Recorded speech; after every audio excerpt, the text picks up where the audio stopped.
If you don't stay down and you never quit, come on over here and sit on the far end of the bench.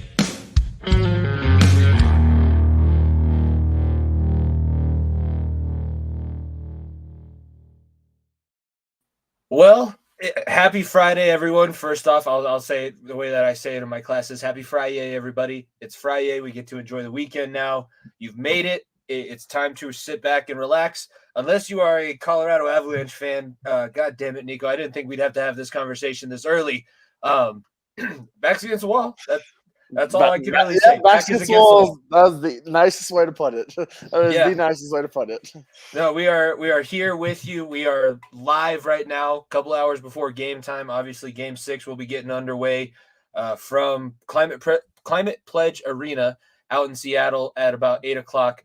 And we're recording. We didn't get to it on Friday. I was wasn't feeling my best. I don't want to give you guys something where I can't fully produce what I want to for this show. So we moved it back slightly. We will have, another catch-up show. We're going to talk about the draft and everything, see where things fall. Really didn't have to worry about the first round because I was picked 29 and Niko's team didn't have a pick. So we didn't really have too much. There's more going on with the Nuggets, the Avalanche, that we have to talk about. So this is episode 135 presented by the Variety Sports Network. We thank everybody for tuning in. Hopefully you're catching us live.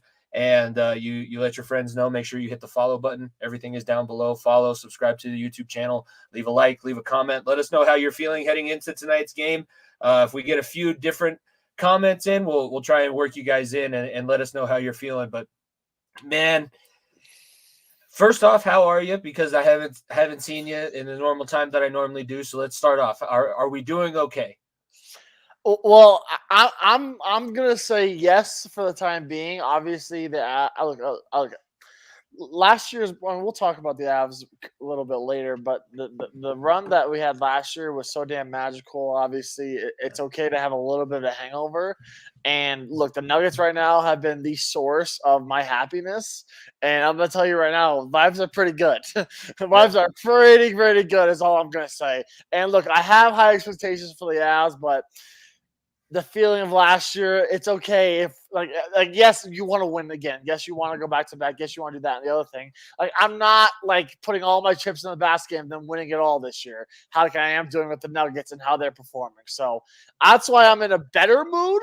Obviously, Avs losing today would suck, and it'd be fucking horrific, and I'd be very, very mad that we lost to an expansion team in their second year in their first playoff run. But then again, I'm not going to forget what happened less than 12 months ago. So I at the same time, it sucks, but vibes are high. Yes, it is all about perspective. I did actually, funny enough, I just finished reading through Friday Night Lights again, and that's like the quintessential things are more important than sports story, because if you put all your eggs in one basket, if you have all of your happiness tied up with one team, then it's not going to go well, and things just don't normally work out. Boobie Miles didn't have anything other than football. He blew his knee. He never had football again. So it is a good test in perspective. But dude, I wanted to go on the show. I was kind of upset that we couldn't go on and get like our initial reactions. But then again, in the history of this show, our initial reaction, it's normally better for us to be able to take some time.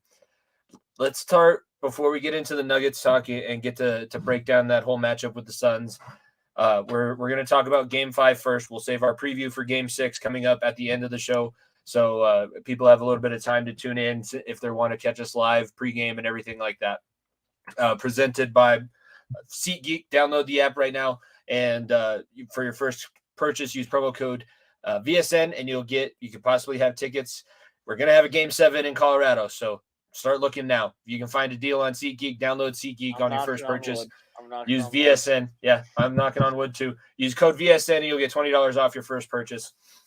But Game 5, last time that they were at Ball Arena, it's been a long time since I was watching a game, and you just kind of, not that you ever really give up hope, but there was a certain point in the third period where you just kind of knew things aren't going to turn around. There's not going to be a miraculous 3-goal run. We're not going to win this thing in regulation, let alone it's going to take a hellacious effort to get it into overtime. Even with the extra attacker, the Colorado Avalanche unable to overcome 2-goal deficit. I'm gonna get I should have been prepared, but I'm getting the score pulled up here. 3-2 is the final score. Really, it could have been even worse than that.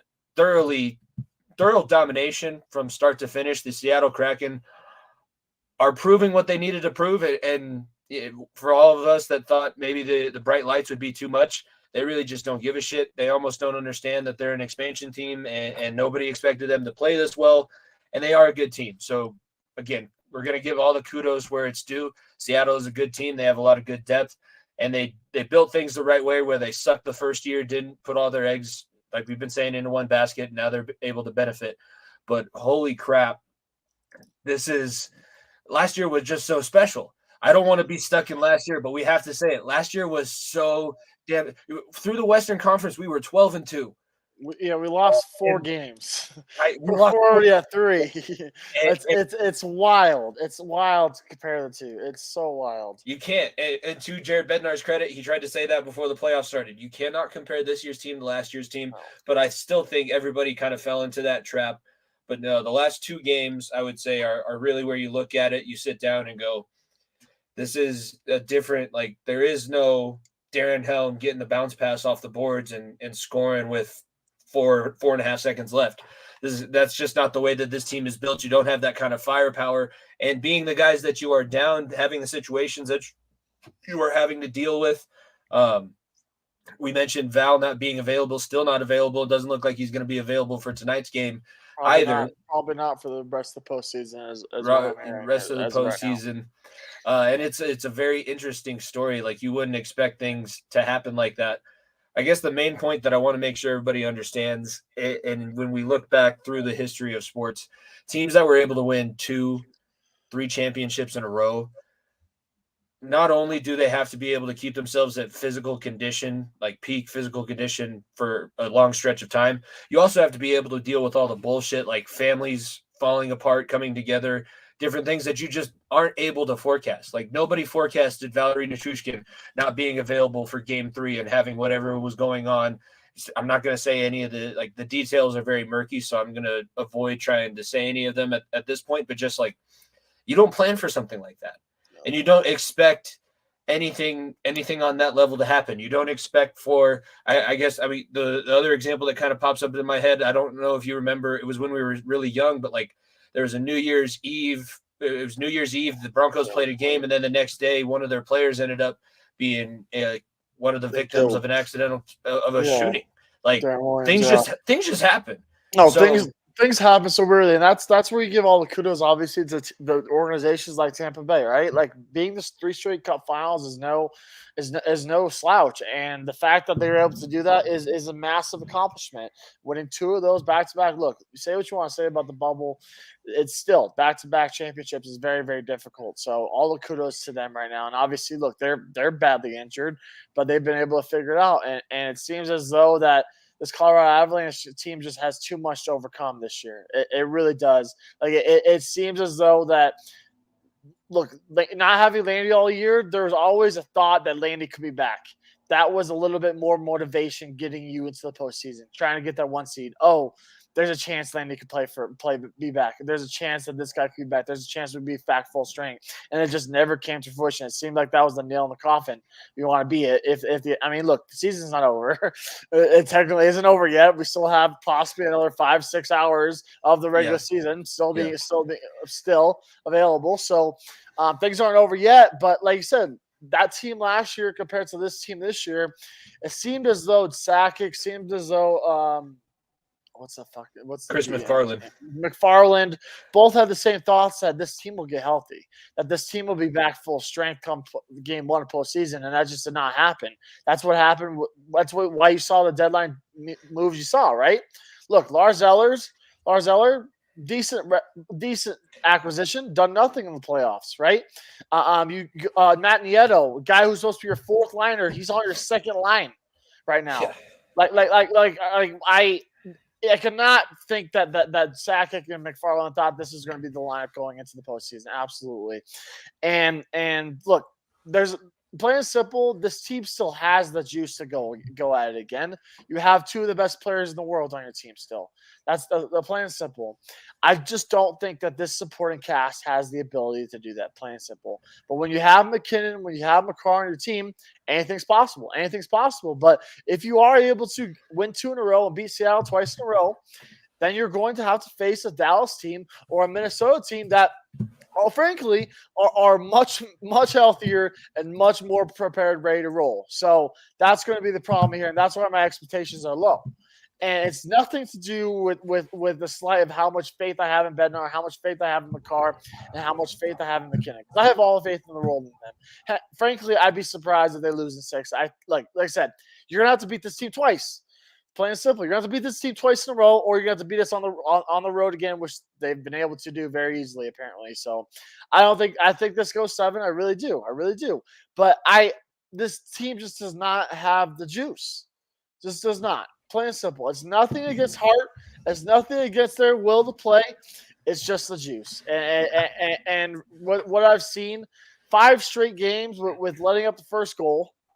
Look, the Avalanche led the league this year. I'm pretty sure was the stat they said. They have 12 going back to last season. 12 comeback victories in the postseason. No, not just comeback victories. I'm saying first scoring the first goal during the regular season. They led the league in scoring the first goal during the regular season was a stat they came up with.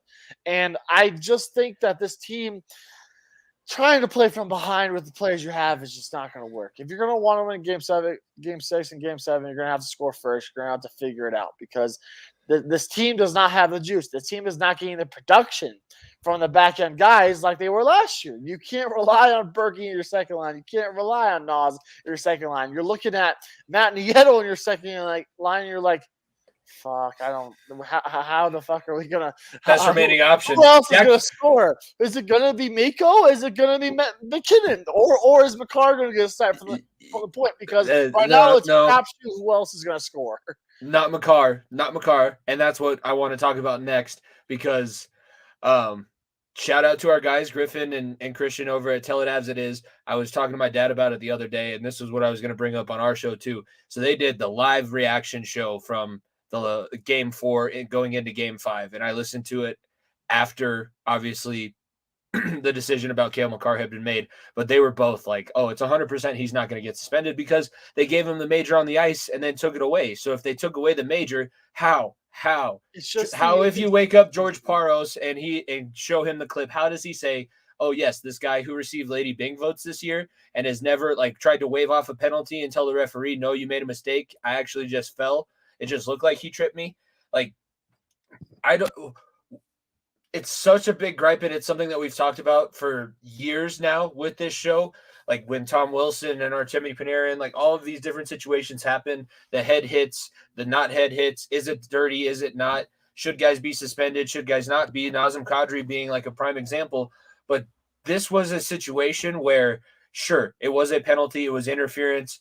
They didn't blow the whistle. It was technically within the whistles, but obviously, if he would have been able to see it, he would have pulled up and not finished that check. He thought the thing was still in play and there was no whistle. So I don't blame him for the hit. I don't blame the referees for calling the penalty. But the fact that we have to go back through and everybody's get shocked by the news the next morning. If somebody's going to be suspended, it should be very clear that, yes, the suspension is imminent. The only question that we should be talking about is for how many days. It's not whether he will or will not be. It should be very clear to where we all know this guy needs to sit out a certain number of games. The only question or debate should be how many. Not should this guy or should not this guy have been suspended. A guy that has a perfect track record, not done any of this at all literally at all the whole season or all season, his whole career, and they're deciding severity of punishments on injuries. And you look at fucking what happened with Foligno knee to knee hit. Foligno, clean as fuck. I mean, it's just inconsistency. And I'm not going to sit here and point the blame at that's the reason why this team is down 3-2, because this team could be up 3-2 as well, or the series could be over by now easily. Plain and Yeah. simple. So it's not the X factor of why this team is losing, but my God, you cannot. The inconsistency is horrendous. And if you have Kale, you may be up 3-2. That's true. Plain and simple. It's not the reason, but you easily could be up 3-2 just because his effectiveness. I think it's the NHL has shown a consistency of just doing the wrong thing for the players. Plain and simple. Like if you care so much about player safety, give fucking health insurance to the retired players, right? We want to have this conversation. You care so much about player safety, about suspending the guy getting injured. Give that guy health insurance after they're done playing. Okay, we can have that conversation. Talking about player safety and their bullshit talks about that. You want to be consistent with guys getting injured and guys getting suspended. Do it across the whole playoffs, not just because it was a TNT game and it's one of the highest grossing or highest watched playoff hockey games thus far this season, just because it's an expansion team versus the world champs. Don't do it because of that. Do it because of longevity, and do it because of the players that you're doing, because you're putting a bad face on the league, plain and simple. And it's not just badminton, it's the Players Association and their ability to not fight back either. Look, it's bad. It's ridiculous. I'm glad to see him back in the lineup. It's kind of interesting because he's the villain now for whatever reason. He's the villain, and it's a different arc. He's going to get booed tonight. He got booed in Game 4. It's once he came back, it's a fun, different little arc to the Camel Car. He'd never been before the villain. Everyone's like, oh, it's that kid that's just unreal on his skates and with a puck on his stick. Now he gets to play a different role, different villain role. Be the villain, right? No one fucking likes you anymore. Last year, you were kind of a little bit of a darling. Now I was like, oh, fuck that guy. Be the fuck you guy, right? Be him. He does need to have a little bit of an attitude change. I know that was what people were saying after that last game that he played in, where the boos were affecting him. It's not just, yes, he didn't have a good game, but everyone sucked in Game 4. That's why Game 5 was so important, and we were expecting them to bounce back because everybody sucked in Game 4. So the Avalanche in the last 2 seasons normally bounce back pretty good from a loss. And what I was saying earlier with them losing 2 in a row, look, you have a chance. This team could lose 3 in a row. Let's be honest. After a team that lost 4 games total last year's playoffs has a chance to lose 3 in a row tonight. That's why I'm even more confident in the boys of getting back one tonight. And look, I'm right there with you. By the way, I want that on the record too. I think that this thing is going 7 for the sole fact that every team this year so far in a closeout game has choked. It's tough because when you it's a little bit of extra juice too. Yeah, especially if you have the lead. Series. Yeah. Especially if you have the lead in the third period, that clock just seems to take forever. I mean, think about when we were watching the Cup final, when they were winning the Cup last year. Those last 30 seconds felt like it was 2.5 minutes. I thought Kucherov was going to have like 15 different chances to get a different glove and stick and go down and score the tying goal, but it never happened. I haven't had confidence that Seattle is going to play this well at all. I don't have confidence that Seattle is going to be able to close this thing out on their first try because of they have the experience, but it's the first time that this team has done it. The other thing that I want to mention for Seattle, I get why they're going to boo Cale Makar, because if we think about it from their perspective, Jared McCann is their Nathan McKinnon. He's not as good as he is objectively, but he's the guy. He leads their team in goals by a wide margin. So Jared McCann is literally the catalyst of their offense. They like to talk about Matty Beniers. Jared McCann is the reason why Matty Beniers is what he is right now. Matty Beniers will be the future of the franchise, but right now it's Jared McCann. You look around Seattle jerseys, majority are McCann or Alexiak, plain simple. So or Gord. So I'm expecting to win this series still. Let's not get it frank. But my expectations are low. Okay, my expectations are low. But I believe in Mac. I believe in Kale, and I believe so. I won't believe in everybody, but I believe in the top, and I believe in Moose. I believe in those 3 guys. And if the Colorado Avalanche are going to win more than one series or win one series in general, it's going to be the back of those 3 guys. And unless anyone wants to show up, this team's run won't be as long. If someone else wants to show up, then the run will be much longer. But right now, it's a bunch of who the fuck's that guy skating out there? Ben Myers on the third line. He's the forecheck guy that's causing the most pressure. Oh, we're fucked. Yeah, well, you would like to hope that these guys are further along in their development. Both the thing is right now is our D core that was going to be our strength going into the playoffs is still depleted, and having to have Jack Johnson out there, like he gave a great effort and he definitely didn't hurt the team all that much. But the Johnson line should be the sixth defender outside of Manson tonight. He should be because he Manson has been the worst player on the ice for the Colorado Avalanche. Not close. Yeah, and that speaks to why you need to play in the regular season.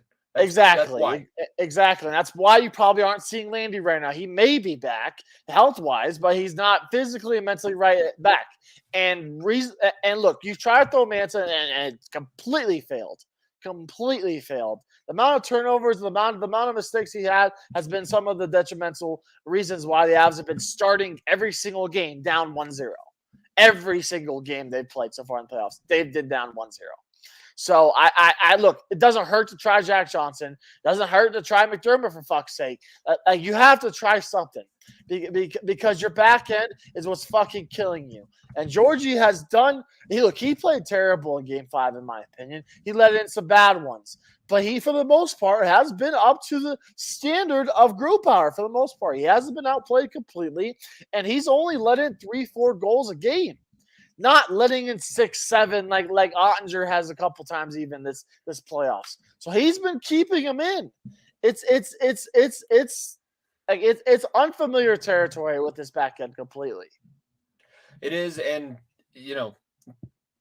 it was supposed to be a strength. Jack Johnson and Eric Johnson on the same line.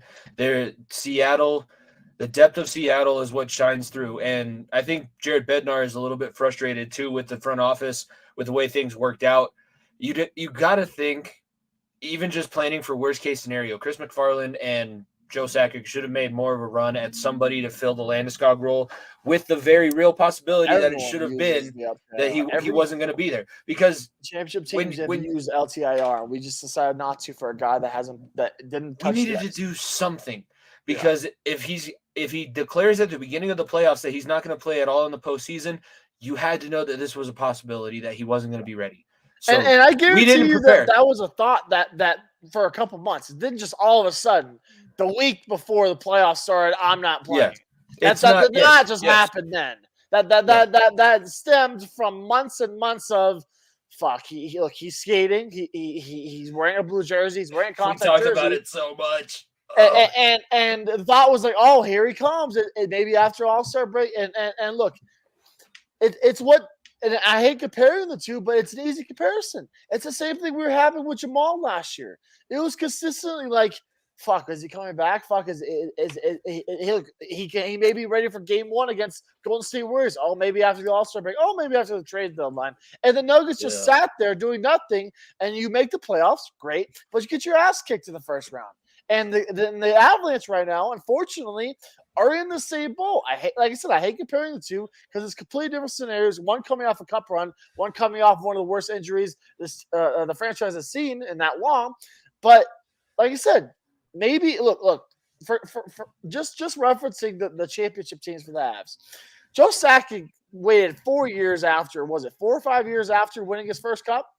5 years to that 96 and then 01? Yeah, 96 to 01. Obviously, they struggled too in those few years after they won the cup initially. They were not, I think it was like second round exit most of the time. Exactly. Look, the core will be there. The core is not going to leave. 96, 29, 92, and 8 will be in the rafters. Plain and simple.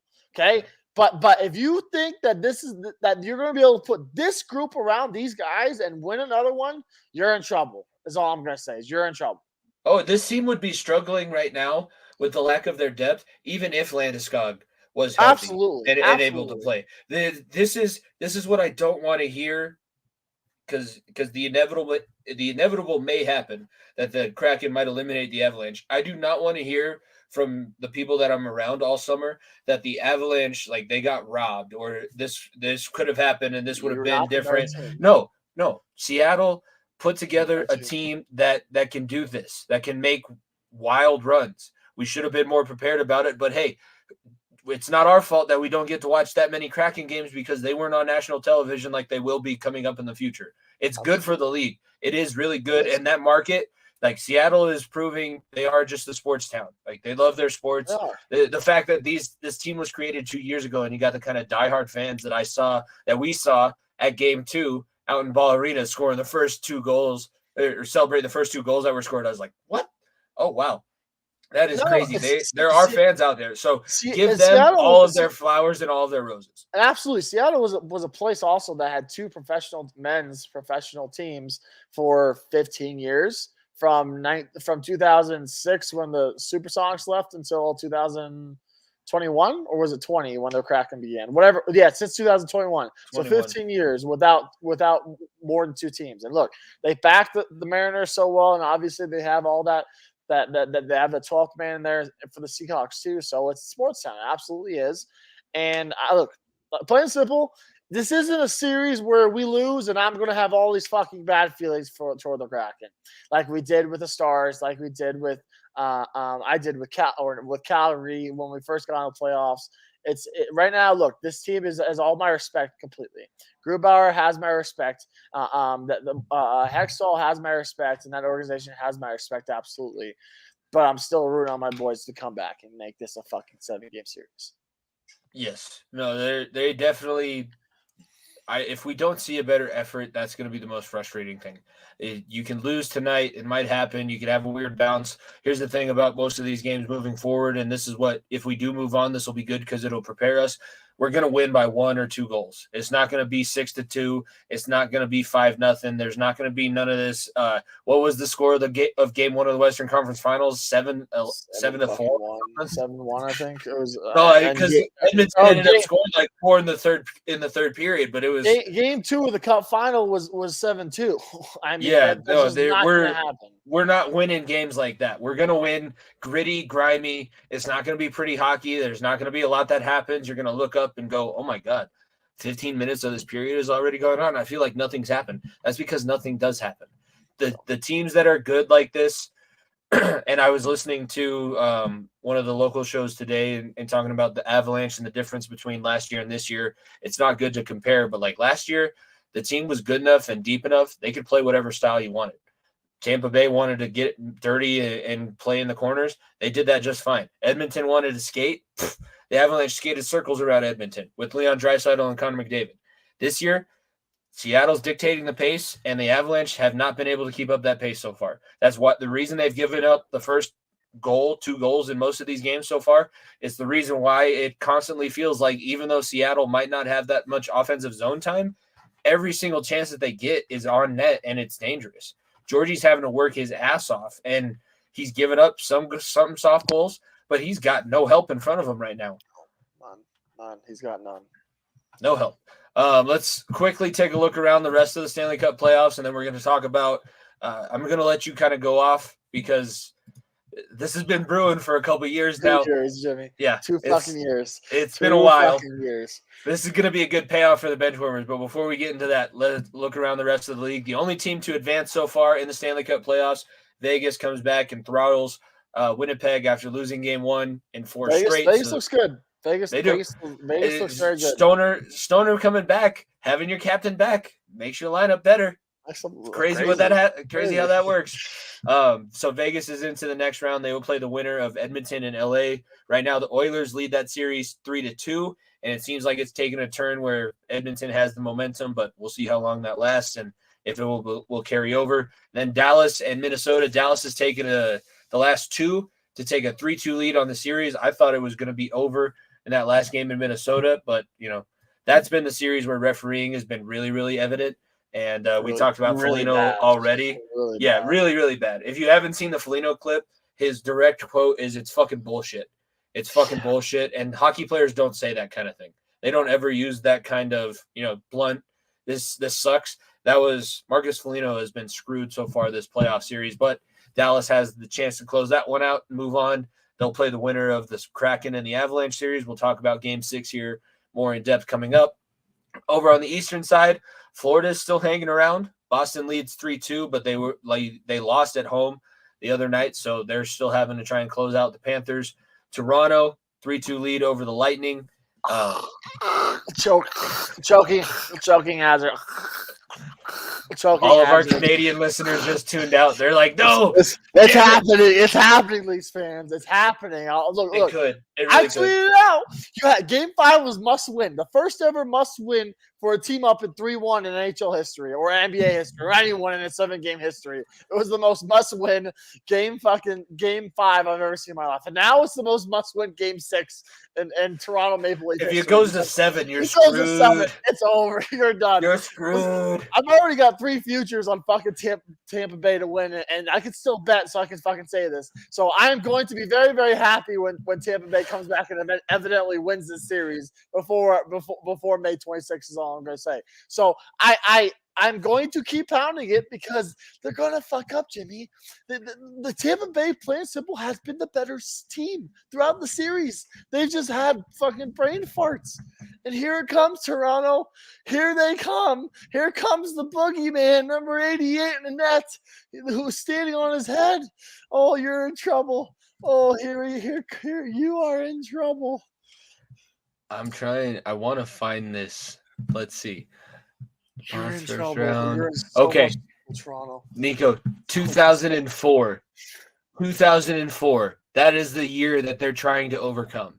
Not 19 even years. Yeah, and if we want to go for like cup wins, it's from the 1960s. But from 2004 until now, no Toronto Maple Leafs fan has experienced a playoff series. Kids are in college right now, or Yes. I think they call it university in Canada. Yeah, they do call it university. They call it university in Canada. Kids have been born and enrolled in university in Canada since the Maple Leafs have last won a playoff series. That's all you need to know, okay? There we go. I got some representation. That's my former college quarterback. We do have some faith out there for the Avs faithful. I just want to throw that out. We appreciate people tuning in live and If only chiming Toronto in. had faithful that would be willing to be able to keep it together. I'm sure that everybody, we want to see it happen, but we also live to see the meltdown of Steve. I love the every year. meltdown. I want to see it. I do kind of want to see it. I absolutely want to see it. Fuck Toronto. Look, we made some friends with our Tampa Bay fans last year, even though we played against them. We're about to be we could be in the same boat very quickly. So I mean, like, fuck it. Why not? We could be. I'll be if look. I'm not going with the Avs don't lose tonight, but if they lose tonight, I'm fucking Tampa Bay fan. Fuck Toronto. Beat Toronto. Go make that streak be 20 years. Like it's crazy. It's crazy that Game 5 you on your home ice. That building was dead quiet, Jimmy. That building was quiet. They knew from the beginning. They knew. The Toronto Maple Leafs fans, they know hockey. They could tell from like the first 5 minutes of the game whether their team has a shot or not. And they scored first, and it was literally within a minute. And they scored first, and the building was buzzing, ready to roll. And right away, Tampa Bay scored, and I was like, "Yep, it's going to 6. It's all you need to know. It's going to 6." Oh, I'm sorry. Oh. Yeah, see Boomer in the background. He's getting concerned because of the noises that I'm making. Choking hazard over here. Choking hazard. If you have a Toronto Maple Leafs fan in your life. Instead of here in Denver where they say elevation hazard, whenever you walk into a Toronto Maple Leafs game, it's just to say choking hazard. And then that's all you need to know. Chew your food, ladies and gentlemen. Chew it up nice and good. You don't need to try and swallow big old chunks at a time. It's going to be there. Nobody's trying to steal it from you. Nobody's going to take your food away. That is... For as good as they have, here's the thing: in the games that they've won,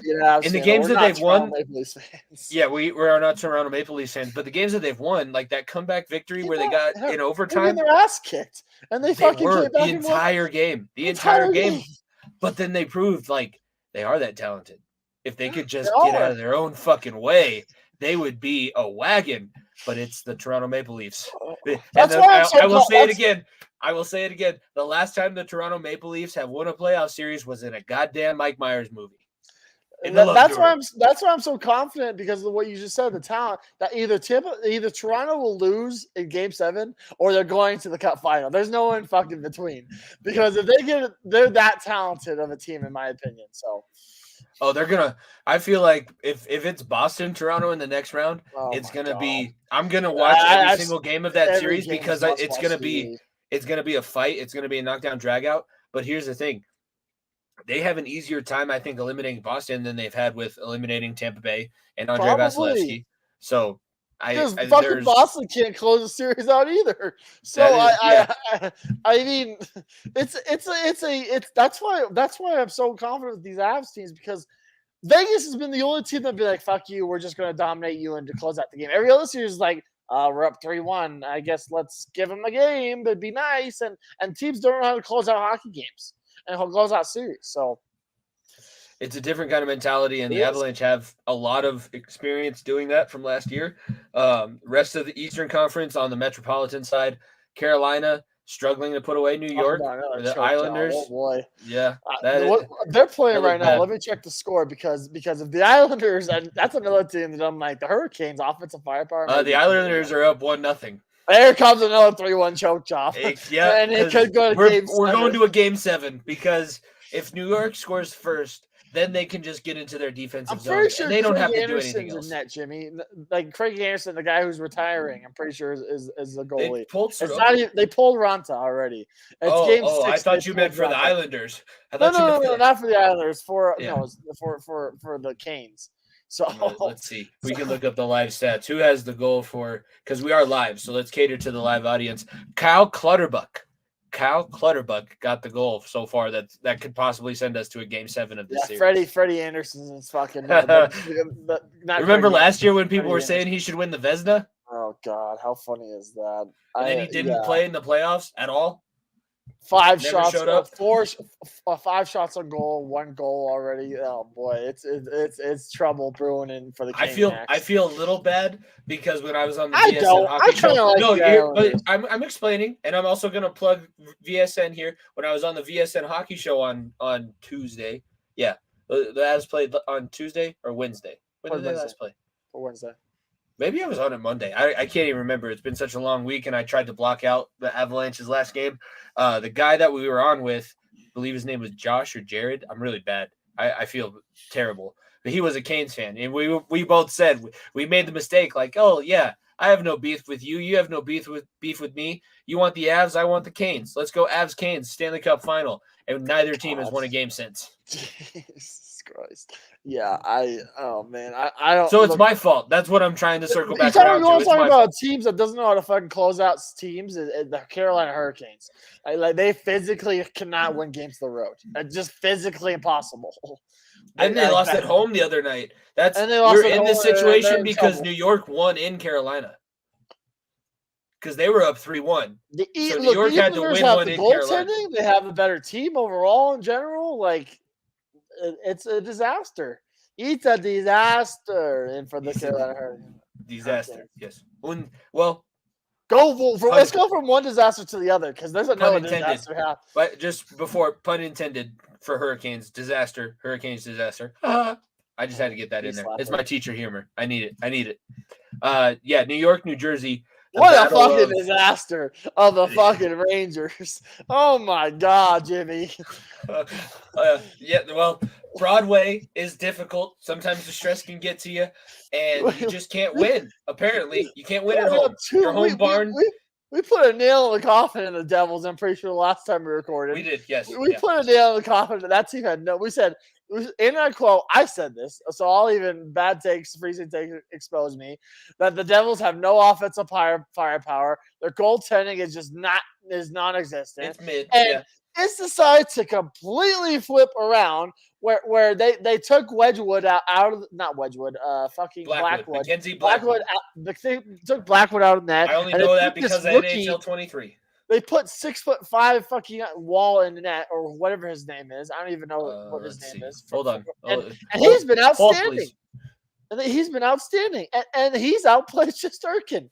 Shesterkin has this, and the New York Rangers have turned into the New York Rangers of the Eastern Conference Finals last year, where they could not score unless there's a power play.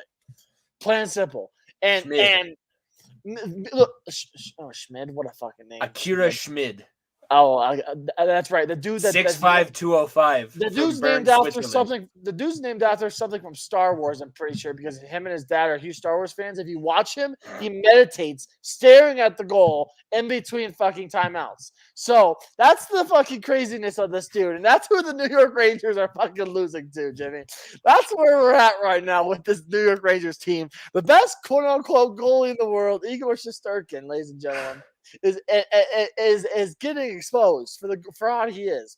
And then you have Mika Zibanejad, who doesn't have a fucking goal in 6 games or Been 5 awful. games. 5 games. You have who's supposed to be the number 1, number 2 guy on this team. Adam Fox hasn't had a point since game 2. Artemi Panarin, I don't think he's been on the score sheet yet in terms of points or goals yet. I mean, this is an all-out fucking travesty. If you go into New Jersey and win 2 in a row and talk all this shit, and New York Rangers fans aren't shy. That's the bad thing. You are not shy. Losing to your, I mean, quote unquote, little brother. I know it's Rangers versus Islanders. And by the way, the Rangers are the lowest on the totem pole because the Devils have 3 Stanley Cups and the Rangers only have 2. And the legendariness of the Devils with Martin Brodeur outweighs anything that the Rangers have ever done. Yes, they had Gretzky, but that was at the end of his career. They didn't do anything with Gretzky. The last Stanley Cup that the New York Rangers have won is 1994, and I only know that because I've watched that Stanley Cup history documentary for like 15 times. I could basically recite it word for word. But this is the Devils having a guy. They were in massive trouble, and the Devils. Shout out the Devils, and look, Jack Hughes. Like I said, Jack Hughes is a man on a fucking mission. It seems like the puck just fucking finds him, and then when the puck finds him, the puck will be in the back of the net. Doesn't matter if it's a goal or assist. He has been that good. Look, every time you are you watch the Rangers or Devils, Rangers and Devils game. You see on the edge, she's like, who the fuck is this guy just flying around? He's small. He's quick. The puck finds him, and he's been an absolute X factor for this team. And they haven't even been getting production from Meyer and Andre Palat. They haven't been getting production from the other guy and the big guys. It's been the no names that have come up big time for the Devils alongside Jack Hughes. So, look, Rangers. Rangers, I'll say it, you're dead. Plain and simple. I called the Devils dead last. Are you trying to mush them right now, or do you really not want? May or may not have the Rangers' future in the Eastern or for the Stanley Cup. So is all I'm gonna say. So they're dead. They're dead. What are you gonna? Dead. Are you gonna force me into? I don't know. What are you gonna do when you can't? I don't know what I'm gonna do, but I will figure it out. If you're listening, are you gonna force me to bet? No.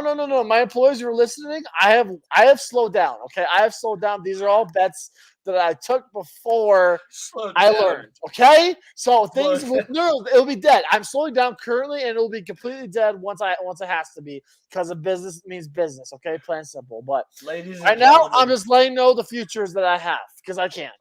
Ladies and gentlemen, if you've listened to this show, there has not been a week where Niko has not. Up until this point, I'm saying for your future employers, I don't want this to come off in a negative way. It is dying. It is done. No, and he's going to follow those rules. But I just want everybody to know who's listened to this show for the last 3 years or whatever, there has not been a week that this show has been in existence that Niko has not had some kind of a wager on a sporting event. And it might have been fucking tiddlywinks across the street. It's a sickness. I've been on MLS, Jimmy. I've been on fucking the World Cup. I've been on Bundesliga. Niko, Bundesliga. Yeah, I only know of that term because of you. Bundesliga because of Niko.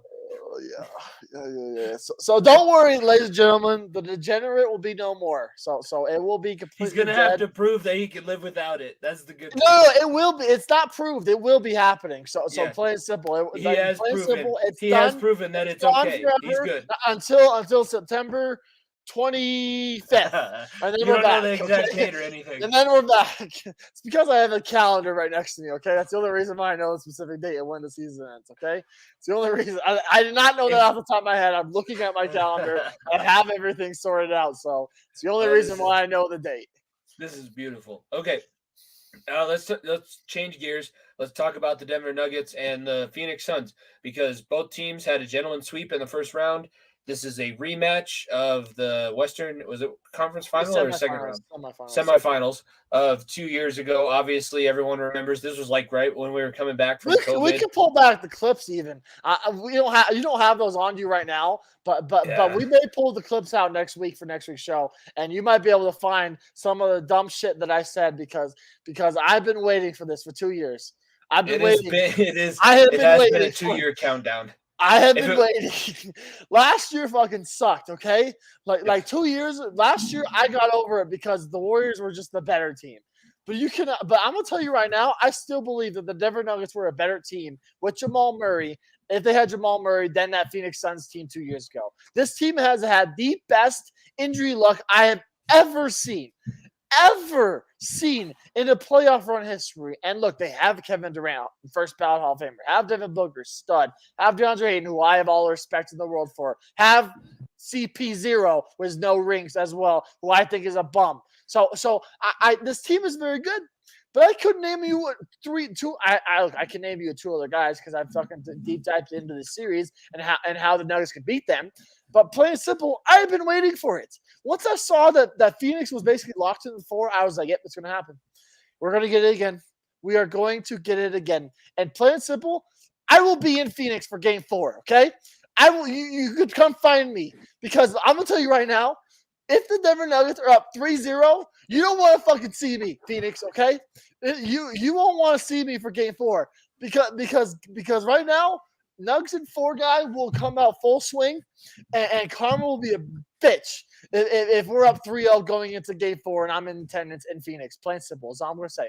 Plain simple. But going back to this series, look, Phoenix fucking laid over to a team that to the Clippers who gave them the series. Plain simple. Russell Westbrook, plain and simple, got this to fucking 5 games or got the 5 games or whatever it was because Kawhi Leonard didn't play after game 2. Paul George obviously not playing. The Clippers are the biggest headache right now for the league because they are the poster child for load management. And load management doesn't even fucking work because the guys you load managed all year didn't even play for you in the playoffs. So funny how that works out. You get past them very easily. And you have the number 1 team in the West coming out who come out unscathed, uninjured, healthy, fully ready to go coming into the second round of playoffs. The first time since the bubble, Jimmy. This is the first time the Denver Nuggets have been fully healthy in the playoffs in general, in the playoffs since the bubble. And we all know how well that team fared in the bubble. So for the second time in this show's history, the Denver Nuggets are healthy in the playoffs. And we've been doing this for going to be 3 years in a couple months. We are very close. That's crazy. I don't like that. Very close. I don't like that. Just like how I keep creeping closer and closer to 30. You're older than me, so you're going to hit it before I do. But we don't need to talk about that. It is wild to think about that. And the series is going to have all the fireworks I've been waiting for. Plain and simple.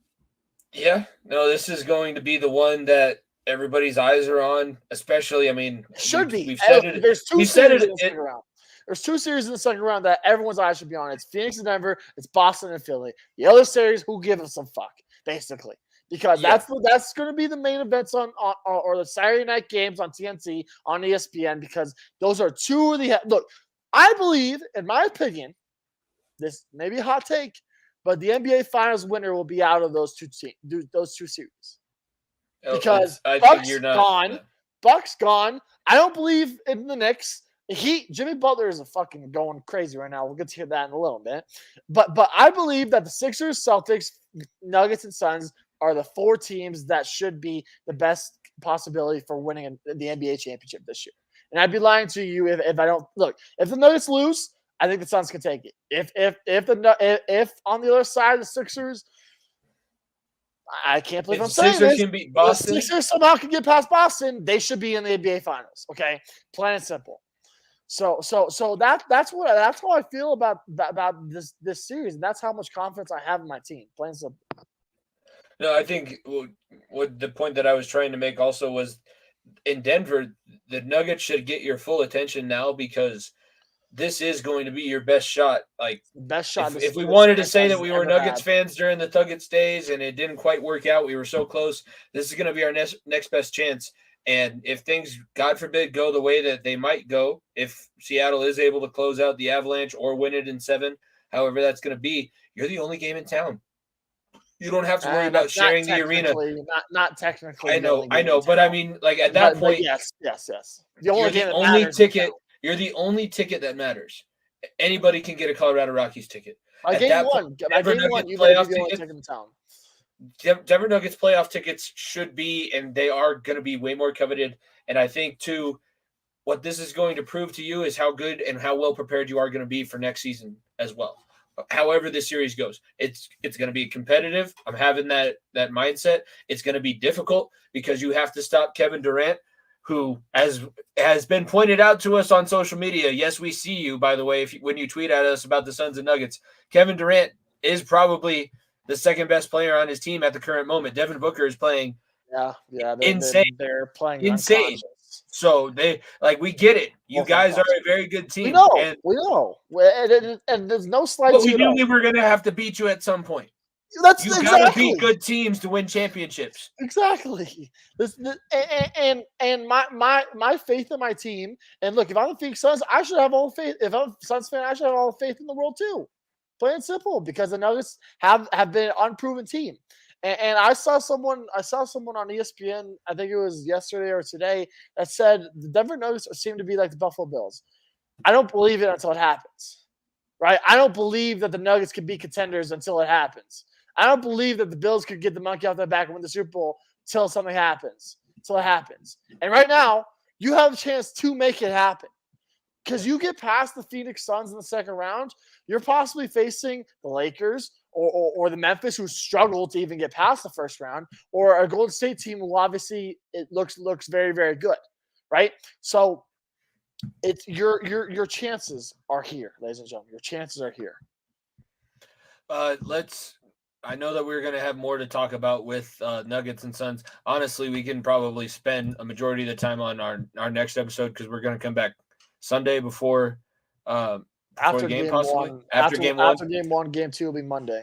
So we'll definitely be talking more about the Nuggets moving forward, and when we get back on our normal schedule. But it seems like a good time. Let's look around the rest of the league. Sticking just in the Western Conference for now, the Warriors are leading the Kings. The Kings had a really nice run. They won their couple games in the playoffs right now. Haven't really been able to stay on track, and the Warriors are proving what it takes to win championships. That's why they're as good as they have been for the last few years. I know our guys out for Fat Boy Fadeaway are loving this currently, but they do currently hold the series lead 3-2. Is there anything that the Kings can do at this point, or is it just, you have to kind of succumb at some point? If you can't win it, you're going to give up at sooner than rather than later. Is this the point where the Kings give up? Talk about getting the monkey off the back. Golden State winning a road game. Holy fuck. That took so fucking long to figure that out. You can't always whatever praise comes to the Golden State Warriors on this show, it's going to be preceded or followed by a backhanded bitch slap. It's not a backhanded comment. Ask our friends. They fucking know they're bad on the road. They know they're terrible on the road. Plain simple. They know they're shit on the road. And they should have all confidence in the world closing this out in 6. Game 6, Clay will be in full effect. Steph Curry, obviously, full effect. Draymond back as well.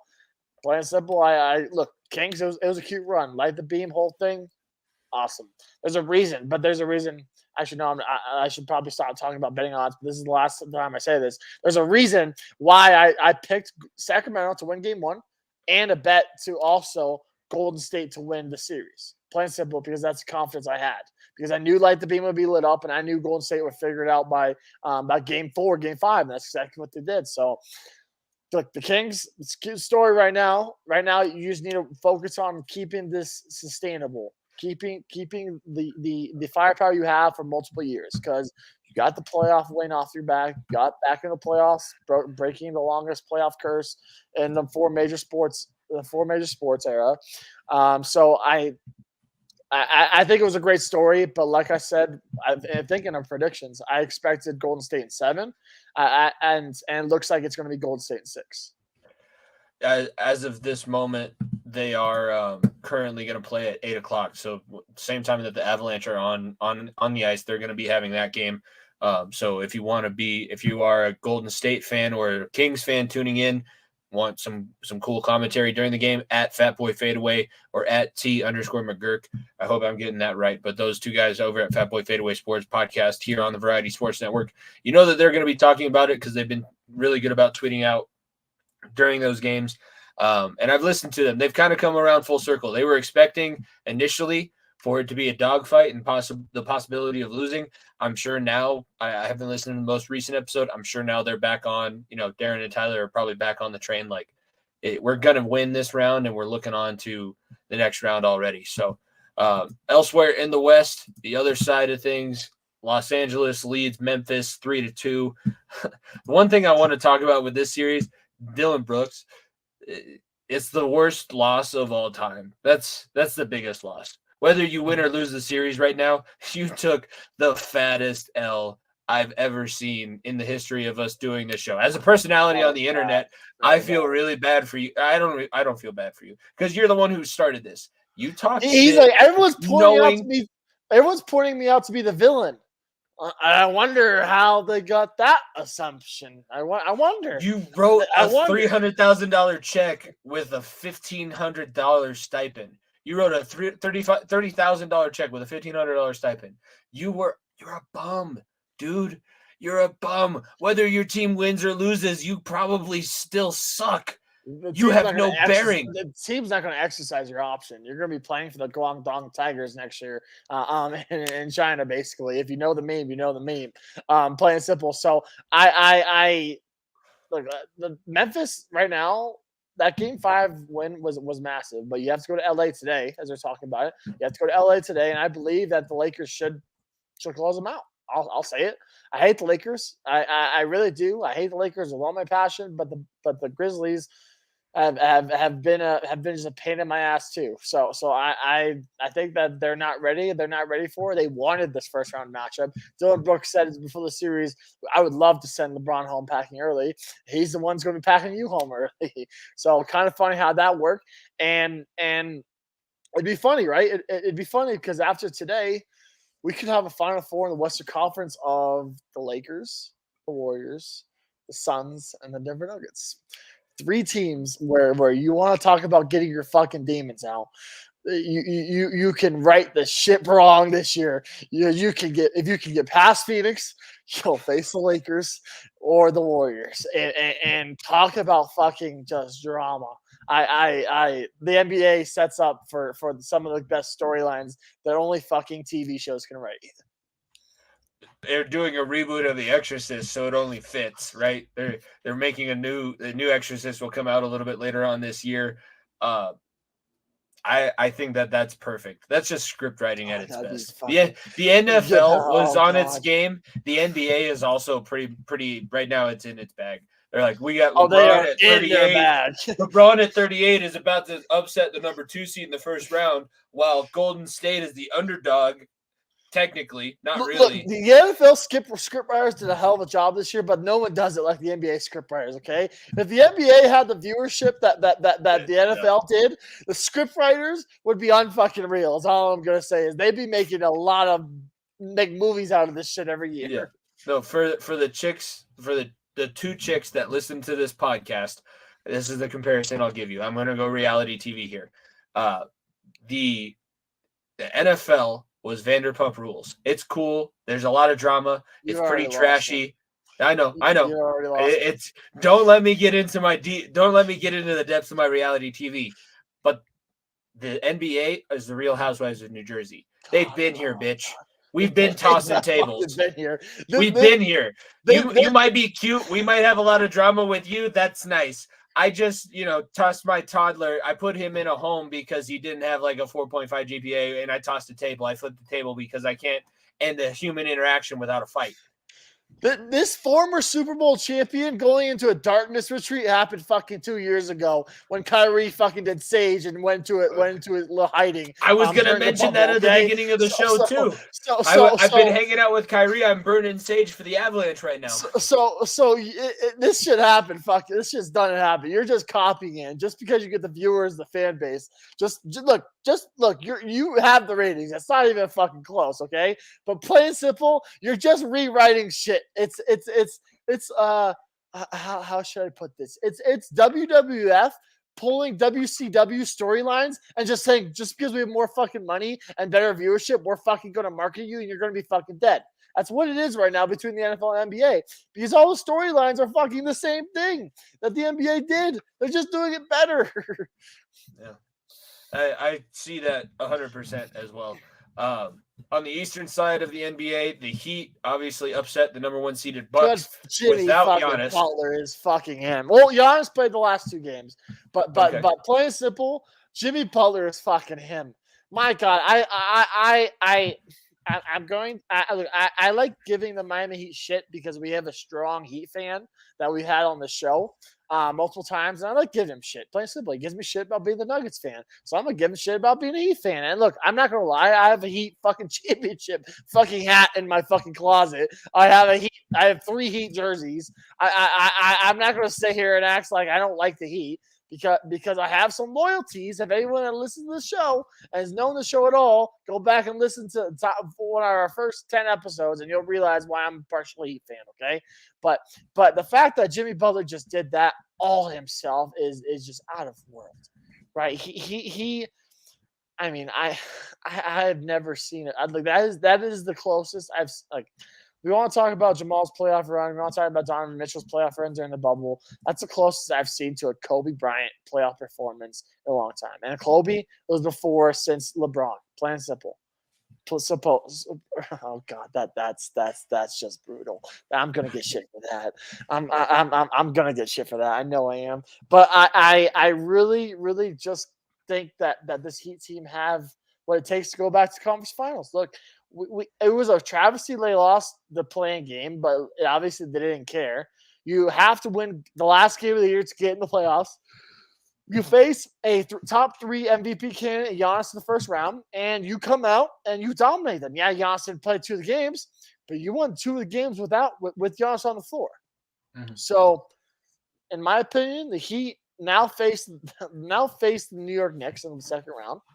And you want to talk about fuck Trae Young. I think the whole city of New York may fucking have a hit on Jimmy Butler, plain and simple, because if they have a chance to get to the Eastern Conference Finals to pass them, all hell may break loose, plain and simple, okay?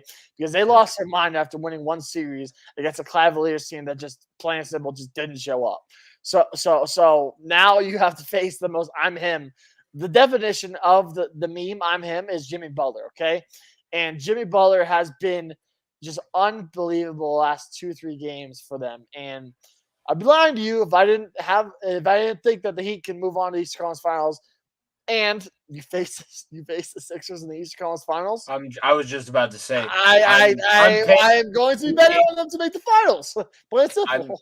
I'm paying the NBA writers to make that a thing. I want Jimmy Butler to beat Joel Embiid in the 76ers in the Eastern Conference Finals. Because here's the thing. If and that's the next series that we have to talk about, if Philadelphia beats Boston in this round, there's going to be a riot in Philadelphia celebrating the fact that they finally got past the second round. And then to have them have to stare at Jimmy Butler in the face. Oh, looking at them down 3-1, or they get up 3-1 and then losing the next 3 in a row. Can you imagine the victory everyone else would take? All I'm saying is you better fucking bookmark this and save this clip, because if this happens, I'm gonna tell you right now, Philly fans, you better never show your face in public again. Okay, that's all I'm gonna say is don't show your face in public around here. Don't tweet us. Don't delete your Twitter accounts. So delete everything you say, because you will never have another valid argument in your life. Here's the thing: at FEOTB Pod, everybody should be following and subscribing. Niko keeps a folder of all of the 76ers shit that he sees on our Twitter page, and if it happens, if what I just laid out, where Jimmy Butler beats Joel Embiid and the 76ers coming back from a 3-1 deficit, it's just going to get all unloaded. There's no releasing it one bullet at a time. That's when you just hit the fucking boom, self-destruct button possibly as well. Just like, yep, all of these right now. Every single one of them. All the bullets. I'll say it. You get swept by Boston, I'll do it too. Fuck it. You should beat Boston. Boston fucking fucked around with Atlanta. And they don't have a big that can guard Embiid, right? James Harden is the MVP. They shouldn't have one. And the Sixers may be losing James Harden to the strip club in Houston because he may go back to Houston with Ime Udoka, who's the new head coach for the Houston Rockets after everything that he just got in trouble with. So your team may be done and maybe holding on to a limb that you may get Damian Lillard in the offseason because your franchise, this is the best chance your franchise has had at an NBA Finals since AI and Mutombo. I'll say it. That's weird saying that, but it's been 20 years since 01, since you lost to the Lakers in the finals, that you've had this opportunity. So, Philly, you better get it done, or you're not going to hear the end of it from me. That's good, as good of incentive as anything. Games coming up in a little bit. Anything else but in the NBA playoffs before we transition back to making predictions and what we're hoping to kind of see turnaround for the Avalanche coming up in Game 6 and a possible Game 7? Let's do one quick prediction for Game 1 because I do have a pretty, in my opinion, I broke it down. Before you get into that, let me get the sponsorship information, but continue on too. Yes, so I have a breakdown position by position, in my opinion, of where the Nuggets can beat the Suns, in my opinion. And I want to give my two takes on it because, in my opinion, I tweeted out today. My hot take is that the Suns have more question marks defensively than the Denver Nuggets do. Plain and simple. I think that the Denver Nuggets match up much better with the Phoenix Suns than they did with the Minnesota Timberwolves. Much better. So let's break this down. Presented by Row One Brand at Row One or at the Cool Stub on Twitter. Go to row1brand.com. Use promo code VSP15 if you're trying to get 15% off anything in the art gallery. And if you're looking for a watch, they have brand new watches with their cool designs on them. VSN20, you get 20% off your watch. So again, that's at the Cool Stub on Twitter. Follow them and then be sure to check out row1brand.com. Use promo code VSP15 for anything in the art gallery. VSN20 for 20% off any watch. Let's get into this thing, Niko. So position by breakdown. Let's start with the obvious, and it's the head coach, right? Monty Williams or Mike Malone, two coaches that have not had the massive success, in my opinion, right? Malone obviously had the bubble run. Monty had that NBA Finals run where they lost. Both inexperienced, right? So I give that as a wash, plain and simple. I give that as a wash, and I don't think that's putting it lightly. It's not going to be Popovich versus some fucking bum off the street, Ime Udoka, for instance. Okay, that's not going to happen. Coaches are going to put the right players in position, and it's going to be a wash, in my opinion. Let's start with the point guard position. I don't think this has to be said enough how little I think of Chris Paul. I don't think this. I give the Denver Nuggets the massive edge here, because right now, defensively, you're gonna put Okogie on Jamal Murray. That's fine. Figure it out. But in my opinion, you could put Jamal Murray's defense on Chris Paul, and you can figure it out. You don't have to throw KCP, which will be the next person that I'll get to here in a moment. I think Jamal Murray has the offensive firepower and that he must be the guy. He must be the number 2 guy, and he absolutely proved that in the first round against Minnesota. And there's times when Jokic was struggling, times when Michael Porter Jr. had 2 points going into the fourth quarter, and Jamal Murray stepped up. So I give this Jamal Murray the head nod here. People will say, well, Chris Paul has the fucking legendary. What has Chris Paul won? Enough said. State Farm endorsements. Thank you, Jimmy, for that. Exactly. So give me Jamal Murray with that matchup. KCP versus Devin Booker. Obviously, I'm giving Devin Booker the nod here. Devin Booker is a much more developed offensive player and actually pretty good defensive player. But KCP had the tough task of facing Anthony Edwards in the first round. Plain and simple. That, I think, tested him for a very, very good matchup against Devin Booker. Devin Booker obviously dropping 50, I think it was 52 in Game 5, that closeout game. He's going to be the X factor in this series. It's not going to be Kevin Durant. It's going to be Devin Booker. If the Suns want to move on in the second round, it's going to be on the backs of Devin Booker, in my opinion, and DeAndre Ayton, who we'll get to here in a little bit. But I think that KCP can be a factor in terms of defensively and trying to not shut him down, but manage what he's going to do offensively, because he's not going to prove anyone correct offensively, in my opinion. And he is going, or he's not going to prove anyone defensively. Sorry, he's going to be that guy offensively. And if KCP can manage him to 19 to 22 points a game, that's weird saying that, but if you can manage that and no outbursts over 25 points per game, Nuggets are going to be in these games and winning a lot of these basketball games, in my opinion. That's a high scoring these two offenses are. Next position, the small forward position, Devin Booker plays guard and small forward, but I think this is how the defensive matchups will go. So small forward position, Michael Porter Jr. versus Torrey Craig / Josh Okogie.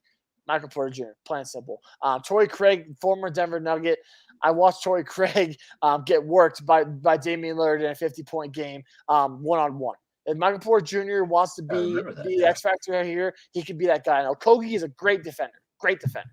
I'm giving Michael Porter Jr. the nod here. Plain and simple. I really am.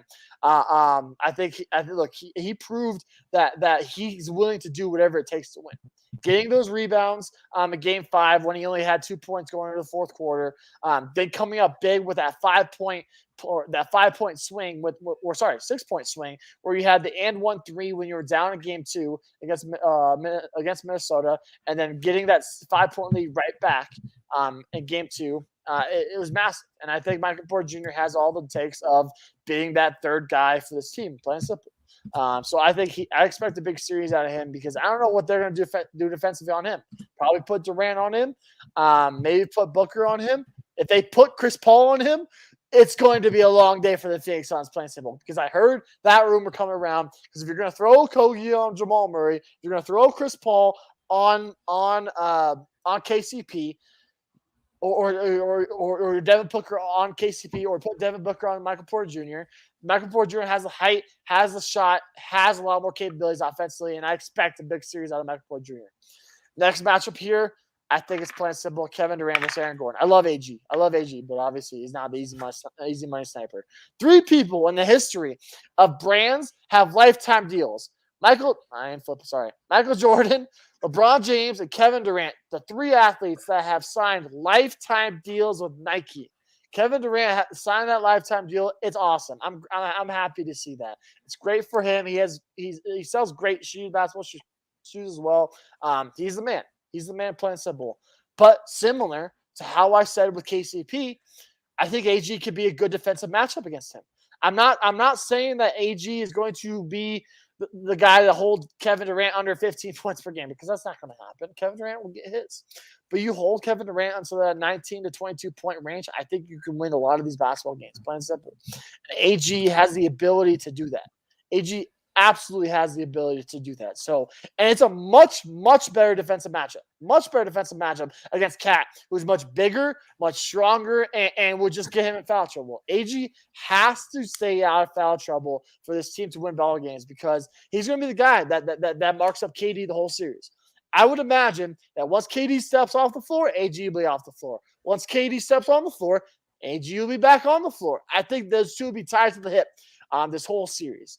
So, and look, AG is a hell of a defender, and KD is no easy matchup by any means. But obviously, I'll give KD that matchup. So, obviously, we have a 2-2 split with 1 push. And let's get to the center position, where it's plain and simple. The MVP has the upper hand here. DeAndre Ayton is an X factor. DeAndre Ayton must be the DeAndre Ayton of 2 years ago when the Denver Nuggets played against them, if the Suns are going to have the chance to win the series. Because his defense, and his offense ability against the Denver Nuggets is what catapulted them to a 4-0 sweep. DeAndre Ayton has to be an X factor. You cannot just be that fourth fiddle. If you're going to be that fourth fiddle, and you're going to get upset with Monty, you're going to have Jokic swimming in your head in foul trouble, it's going to be a long day.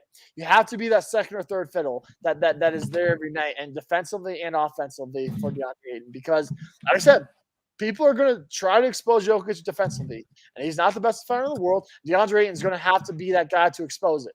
And if he's not, it's going to be a long day, and Jokic is going to have his way with it. So, obviously, that's that 3-2 split. And then if we want to go one more further, the bench. Look, Jimmy, can you name one guy on the Phoenix Suns bench? I just had it up there, but I'll put it up there again. Yeah, I don't have anybody on anybody's bench, so. I'm gonna tell you right now, the casual basketball fan doesn't know. Okay, the Suns bench is deflated. You traded obviously Cam Johnson and Mikal Bridges away. Cam Payne is probably going to be your sixth man if it's not Okogie or if it's not Torrey Craig. So they're going to rely heavily on this for top four. Plain simple. I believe it's a big three because I don't think Chris Paul's him. Plain simple. Okay, it's a big three in my opinion without Chris Paul, with a Chris Paul addition. So, the bench is once that bench goes in. That's where the X factor for the Denver Nuggets has to step in. You put Bruce Bowen in that defense, he can go right away and go guard KD, go guard Devin Booker, give that little bit of a break for KCP. You bring in Jeff Green, who will body Kevin Durant as well. I think defensively, who will be a big X factor in my opinion too. Have him throw him out there. Christian Brown, another guy you can put. Probably not on Kevin Durant, but you can probably put on Devin Booker. Maybe you'll put him on Chris Paul too defensively. So those three guys are better than anything that the Suns are going to throw out defensively. Or on the bench, off the bench. So, plain simple, I think the one toss-up, obviously people will disagree with me, will be the Chris Paul versus Jamal Murray thing. But I'm going to tell you right now, I'm still taking Jamal Murray over him, okay? I'm taking Devin Booker over KCP. I'm taking Michael Porter Jr. over Okogie/Torrey Craig. I'm taking KD over AG. I'm taking Yoke over Aiden, and I'm taking this bench. You look at that, break it down position by position, Denver Nuggets should have a very good chance of winning this series. That's why I have had more head scratches for the Phoenix Suns. Because if DeAndre Ayton gets in foul trouble, who are they throwing at Yoke? Right? They're not going to be able to. They're going to have to throw Biyombo. I think he's still on team at Yoke, and I think that's barbecue chicken alert. Plain simple. Barbecue chicken alert. And you may say, "Oh, what if AG gets in foul trouble?" I'll throw Jeff Green at him. Right? I'll throw Jeff Green at him. What if KCP gets in foul trouble? I'll throw Bruce Brown at him. This Denver Nuggets team is deep enough and more well-rounded than the Phoenix Suns. The Phoenix Suns will drop 130 points, but they will let up about 50 because they are not that well offensively. Look what they allowed Russell Westbrook to do in the first round matchup. So, like I said, I gave the prediction that it's Nuggets in 7. I still stand by it. I absolutely do because I think Devin Booker will have a game. I think Kevin Durant will have a game. I don't think it'll be a 4 or 5 game series. It absolutely won't be. But I think my boys get it in 7. Plain simple. And two, I even know for the last 3 years of this show, we've been talking about DeAndre Ayton as the X factor for the Suns in the playoffs. If he's going, they are a very difficult team to beat. Very difficult. He's in his head, like is often the case. That's going to be where Jokic can take advantage. That's where the Nuggets take up that advantage like you were talking about. And it might even be an easier series than what we've been saying. But I expect this to be a battle. You tweeted it out from our account initially, Nugs in 6. I think 6 is a reason. 7. Yeah, I think 7. I don't think we went on the road. It's reasonable to think that this is going to be a back and forth battle, and teams are going to look good in one game and not look good in another. Everybody so far has been pretty cordial. Like, we get it. It's going to be a tough matchup. People are going to be battling. Let's see who is the best team and who is able to come through it the best. And that's where we're at with the Denver Nuggets. So that is presented by Row One Brand. Finally, we're going to get into our predictions, and those predictions are brought to you by our merch store at the Variety Sports Network, bonfire.com/variety-sports-network, and you can pick up both our It Only Takes 16. Those shirts are about to be very ironic. We're going to get there, boys. It takes 16. Remember, it takes 16. It takes 16. So we don't have to worry about we just have to you can't lose 4.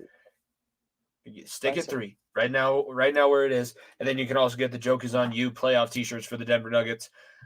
Real quick predictions. Let's go. Goal scorer, guy who's going to score first for the Avalanche. And ending predictions. I already know that you think that the Avalanche have a good shot of winning and going to Game 7. What do you think the score is going to be? Who do you think scores the first goal for the Colorado Avalanche? Well, do you want to say score first in general? because the Avs. I mean, I don't want to know because it's score first in general is going to be the Kraken. So, Matty Beniers, I guess. Look, I'll go on a limb. I think McKinnon gets the scoring opening, and the Avs get the first goal of the game.